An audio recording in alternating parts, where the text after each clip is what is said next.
एक लड़की ने जैसे ही एक नीली दवा की शीशी पी, उसके शरीर में अद्भुत बदलाव होने लगे। उसके कोहनी से धारदार ब्लेड निकल आए और उसे स्पाइडरमैन जैसी दीवारों पर चढ़ने की शक्ति मिल गई। धीरे धीरे उसका चेहरा भी बदलने लगा और किसी को नहीं पता था कि वही लड़की मानवता को बचाने की कुंजी बन जाएगी। दुनिया में पर्यावरण के विनाश के कारण हवा में जहरीले पदार्थ भर गए हैं। जिनके पास ताजी हवा खरीदने के लिए पैसे नहीं हैं, वे जल्दी ही जहर से मरने लगते हैं। एला एक विज्ञापन मॉडल है और जिस कंपनी का वह प्रचार करती है, इसोटेक नाम की वही कंपनी एकमात्र है जो शुद्ध हवा का उत्पादन करती है। एक रात एला एक पार्टी में जाती है जहां उसे पता चलता है कि उसका बॉयफ्रेंड टाली उसकी सबसे करीबी दोस्त के साथ पहले से ही रिश्ते में है। इसी दौरान एक व्यक्ति ने गैंगस्टर से नीली दवा की एक शीशी चुराई थी और बाथरूम में उसका आनंद लेने की तैयारी कर रहा था। तभी अनजाने में एला वहां आ जाती है और कहानी एक अलग मोड़ ले लेती है। एक दोस्त ने अपने बॉयफ्रेंड की छूटी हुई नीली दवा देखी। गुस्से में उसने पूरी दवा पी ली, बिना यह जाने कि इस दवा की बस एक बूंद ही शरीर में जबरदस्त असर डाल सकती है। तुरंत ही उसे तेज चक्कर आने लगे और वह खुद को संभाल नहीं पाया। वह किसी तरह बाथटब में घुस गया, जहां ठंडे पानी की ठिठुरन से उसने अपने शरीर की गर्मी को कुछ हद तक नियंत्रित किया।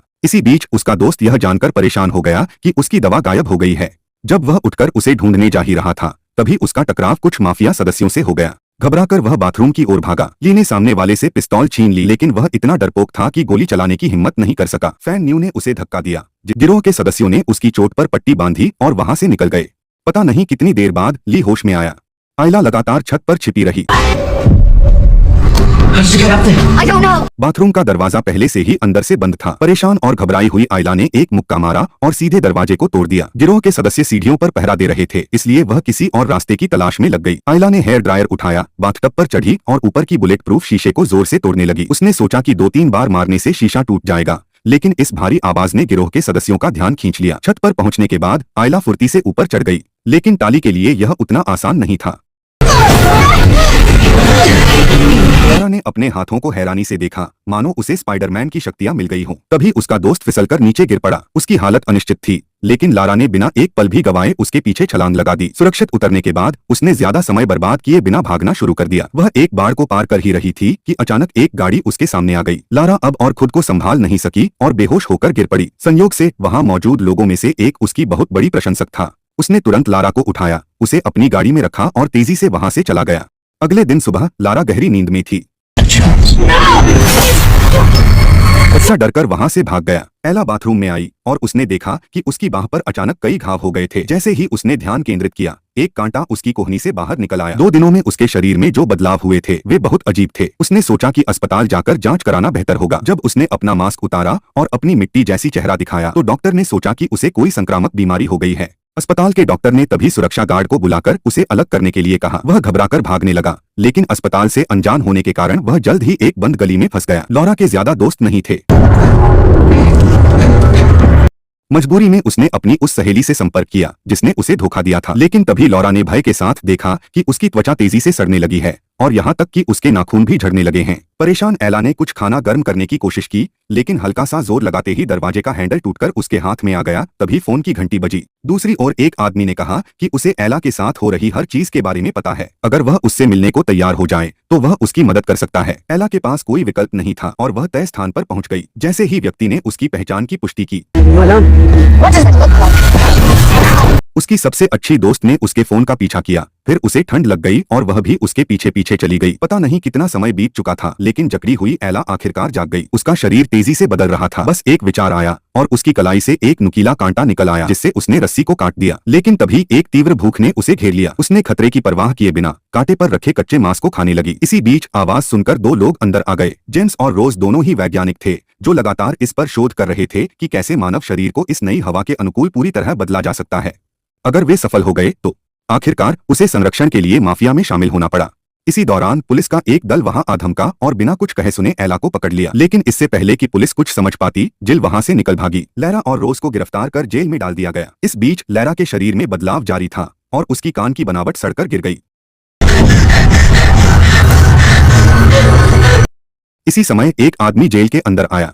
वह व्यक्ति इजेक टेक्नोलॉजीज का सीईओ एरिक था। एरिक ने एला के बदलाव को देखा और कहा कि वह उसकी असली शक्ल वापस ला सकता है। इसके बाद वह दोनों को अपनी कार में ले गया। कुछ ही देर में वे एक मेडिकल सेंटर पहुंचे। एरिक ने एला को बेहोश करने के लिए एनेस्थेटिक इंजेक्शन दिया और फिर उसकी विभिन्न जांचें शुरू कर दी। जब उसने एला के जीन अनुक्रम की तुलना सामान्य इंसान के जीन से की तो उसे बहुत बड़ा अंतर मिला। दरअसल उसके जीन सामान्य इंसान की बजाय ड्रैगन फ्लाई के जीन से ज्यादा मेल खाते थे। वे जिस चीज को देख रहे थे वह कोई इंसान नहीं था, उसे पीड़ा हो रही थी। एरिक उसकी शोध को हथियाना चाहता था कि वह अपने वर्तमान शोध के आधार पर ऐसा दवा तैयार कर सकता है जिससे हर किसी के जीन में बदलाव हो जाए। तब कोई भी कंपनी की स्थिति को हिला नहीं सकेगा। लेकिन रोस ने किसी भी तरह का दबाव नहीं माना क्योंकि उसका मानना था कि यह खोज पूरी मानवता के लिए मुफ्त होनी चाहिए। एरिक ने समझाया कि जीन म्यूटेशन के कारण उसके शरीर में लगातार एक प्रकार की फफूंदी बन रही है जो हवा में मौजूद जहर को निष्क्रिय कर सकती है। एरिक ने उससे कहा कि अगर वह उसके शोध में सहयोग करे तो शायद वे इसका कोई हल ढूंढ सकते हैं। एक ही किताब पर अपना नाम लिखने के बाद पता नहीं कितनी देर हो गई थी, एला एक बंद लैब में जाग उठी। कांच के बाहर रिक चेयरमैन को अपनी योजना के बारे में बता रहा था। वह बड़ी मात्रा में एला के सीरम को निकालने और उसमें से प्रभावी जीन फ्रेगमेंट्स को अलग करने की तैयारी कर रहा था। फिर इन जीन फ्रेगमेंट्स को कॉपी कर दुनिया के अमीर लोगों के शरीर में डाला जाना था कि आखिर में एला को खत्म करना पड़ेगा क्योंकि वह बहुत कुछ जान चुकी थी। उन्हें यह पता नहीं था कि एला की सुनने की क्षमता बहुत उन्नत हो चुकी है। स्थिति अब एरिक ने भी दिखावा करना बंद कर दिया। कमरे में शांत करने वाली दवा का धुआं भर गया और आखिरकार एला बेहोश होकर गिर पड़ी। जल्दी करो, दो शोधकर्ता कमरे में दाखिल हुए। उनका काम एला को ऑपरेशन थिएटर में ले जाना था। उसी समय सुरक्षा गार्डों ने आखिरकार असामान्यता को नोटिस कर लिया। एला ने उन्हें धमकाकर रॉस के कैद होने की जगह बता दी। इसके बाद वह बेफिक्र होकर वहां से निकल गई। जल्दी ही एला बेसमेंट में पहुंच गई और रॉस की कैद की हुई कोठरी तक पहुंची। लेकिन तभी घायल हुए सुरक्षा गार्ड भी वहां पहुंच गए। फर्श पर केवल एक सफेद लैब कोट पड़ा था। इसी बीच वे बच निकले। जिल एक वैन चलाते हुए डिलीवरी ड्राइवर का रूप धारण कर किसी तरह इमारत में घुस गए। उन्होंने इमारत के चारों ओर बम लगा दिए। जल्द ही धमाकों की आवाजें आने लगीं। लोग समझ गए कि कोई उनकी मदद करने आया है। तभी आयडा अचानक एक मोड़ पर पहुंचती है जहां कोई उनकी ओर आता दिखता है। क्या कर रहे हो? इसी समय बेसमेंट में जहरीली गैस फैलने लगी। घबराकर वह एक बाथरूम में छिप गए। लेकिन तभी एक लड़का दिखाई दिया। वह लड़का एरिक का बेटा निकला जो अपने पिता से मिलने कंपनी आया हुआ था। लेकिन दयालु आयडा ने उसे चोट नहीं पहुंचाई और उसे साथ लेकर निकल गई। इस दौरान एरिक ने देखा कि उसका बेटा गायब है। अपने बेटे को ढूंढते हुए वह तीनों से टकरा गया। उसने अपनी कलाई से एक ब्लेड निकाली लेकिन उसे यकीन नहीं था कि कोई उसके बेटे को नुकसान पहुंचाएगा।